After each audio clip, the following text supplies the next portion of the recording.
नमस्कार भाई लोग का हम आपके भाई मोनू सिंह। रैली इसको कहते हैं। कल जो रैली हुआ है शाहबाद के क्षेत्र शाहपुर में पवन सिंह का, भाई साहब क्या जन सैलाब था वहाँ पे। लाखों के संख्या में प्यार करने वाले पवन सिंह के पहुँचे हुए थे। बस के ऊपर, छत के ऊपर, पता नहीं कहाँ कहाँ लोग एकदम खड़े होकर पवन सिंह का एक झलक पाने के लिए एकदम बेचैन थे पूरा। पावर स्टार का जलवा कल दिख गया शाहपुर में। भीड़ तो एकदम ऐसा लग रहा था ना टूट जाएगा पवन सिंह को एक बार छूने के लिए। रैली इसको कहते हैं।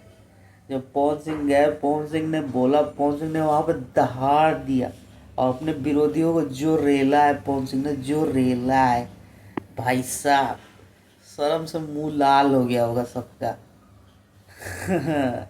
अभी पावर खत्म ना हुई, ये अभी लगातार अभी शो जारी रही इनकर, और ऐसे ही शो गर्दा मचैले रही बिहार में। पावर स्टार के जलवा भाई। बाकी भाई लोग, आप लोगों को वीडियो कैसा लगा कमेंट में ज़रूर बताइएगा।